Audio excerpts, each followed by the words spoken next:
Tame the mad mind. Mind is a bad master and a good slave. Written by Saurbhi Shahi. Narrated by Saurbhi Shahi. Chapter 4. Visit to the hospital. I was taken out of the jail for a medical checkup at a government hospital. I had handcuffs in both my hands and was barefoot. The type of treatment I was getting was weird and against human rights. I thought I was not treated as a normal individual.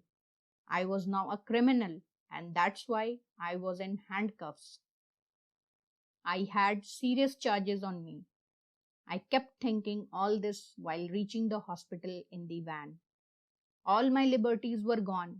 I soon slipped into deep thoughts of my future.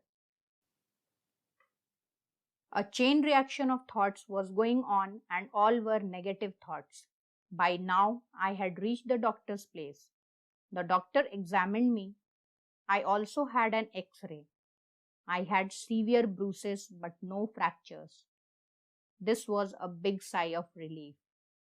After doing all the formalities, I went back to the jail with some medicines. Once I reached the jail, I was supposed to do the work of cleaning the toilets. There was a shift in the work I did with my hands. The shift was from the keyboard of a PC to that on a toilet seat. I had a scrubber in my hand to clean the toilet seats. What extremities life had shown to me, I wondered. I accepted my fate. Why fate? Why everything narrows down to fate? I asked myself. It was my mind and my behavior that had landed me here. Now I have to tame my mad mind. I decided that very moment. Blaming fate for all the wrongs seemed totally inappropriate. It's okay. It's my job now, I murmured. Only acceptance can reduce my problems. If I resist, it will create more problems. I did my job and was about to leave the premises of the toilet. The supervisor came and asked me to do it again. I did it again with a fear of getting beaten up. He asked me to make it shine so much that he could see his face in the reflection. It was practically impossible, and I knew this was adding to my problems. I had no choice but to listen to him.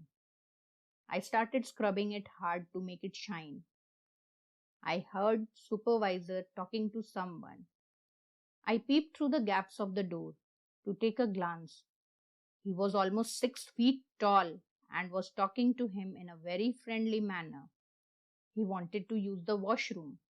I had just finished cleaning them. He found everything neat and clean and was impressed by my work. He interacted with me and seemed to be a nice person. He could make out I was being subjected to the ragging, as it happens in the colleges, but it's jail, and the new inmate has to go through it. He had few words with the supervisor, and he whispered something into his ears.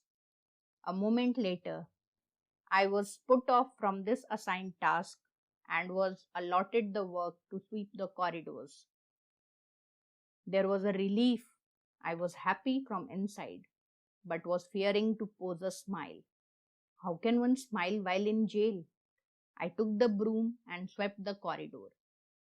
The moment I finished, I went back to my cell. Now, that tall man entered my cell to meet me and introduced himself as Karthik. He was a gym owner. He further added, he was unfairly implicated in a death case, and because of this incident, he landed into the jail. We both shared our stories of the journey to the jail. It was already 2 days inside the jail by now. I felt untidy with dirt and sweat all over my body. My clothes were dirty too. I wanted to take a bath and change my clothes, but this liberty was also not mine. as I had no clothes. It was a difficult time. Karthik said, "If you need any help, please let me know." I acted prudently and took advantage of the moment. I requested him to arrange a pair of clothes for me so that I could take a shower. He assured me about the same. He offered me some money to eat something nice from the canteen, as the jail food was horrible. I took that money without hesitation, with an idea to return it to him when I am out of jail. I thanked him and we exchanged our phone numbers and promised to be in touch. He offered me help by lending me his pajamas from his clothes stack. I took shower and also washed my clothes and later slipped into the borrowed pair of pajamas. I felt fresh after the shower. The daily chore that seemed absolutely normal during the normal days at home seemed so important and full of hassle to me now. Just having a shower can bring in such a delight. I never thought this earlier. I thanked Karthik from the bottom of my heart. We had often interactions in the jail.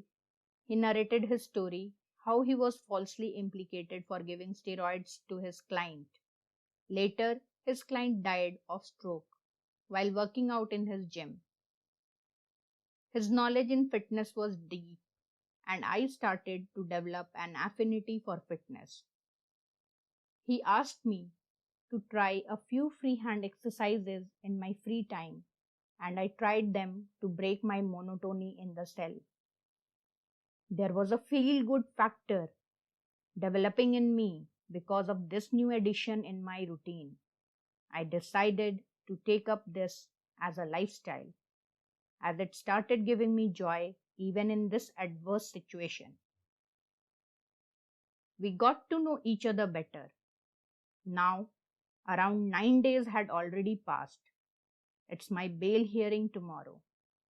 I was now learning to accept myself with my weaknesses and was ready to fight them. I was ready